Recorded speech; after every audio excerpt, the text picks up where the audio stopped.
Les fausses jumelles, pour vous y retrouver un peu. L'homme est blanc en Europe, noir en Afrique, jaune en Asie et rouge en Amérique. Il n'est que le même homme, teint de la couleur du climat. Disait Georges Louis Leclerc de Buffon, j'ai été nourri aux deux mamelles de mes journaux locaux qu'étaient l'Union et la Gazette. Ni le Monde ni le Figaro plus tard, ce sera l'UMA. Ma feuille de chou à moi, mes jumelles dizygotes, est un jeu, un amusement, un puzzle.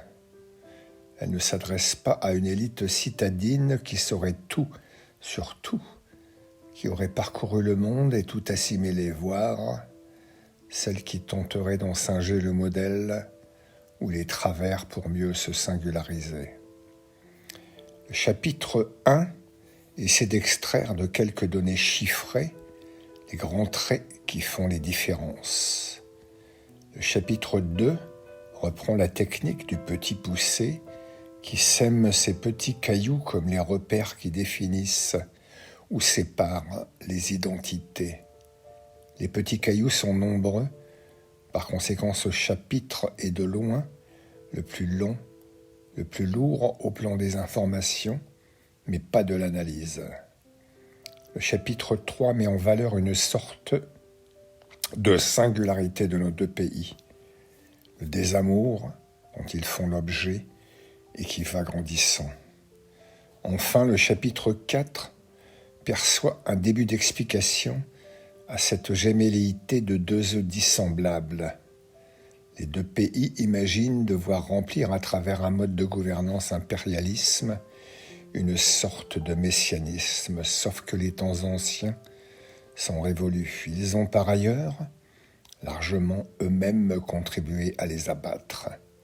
Liberté, égalité, fraternité sont de formidables mantras linguistiques à l'âme tranchante.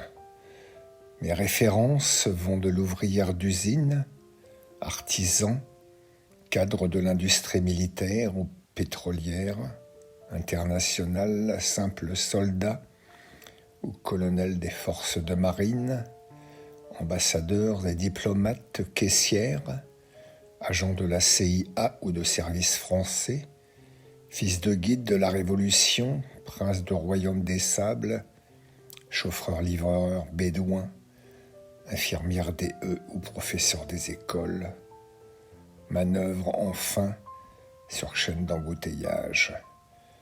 Ma feuille parcourt le nord de la France, les rivages de la Méditerranée, l'Afrique du Nord, le Moyen-Orient, l'Empire perse, les bords de la mer Rouge ou le pourtour de l'océan Indien et le golfe d'Aden pour atterrir de l'autre côté de l'Atlantique et y poser ses bagages.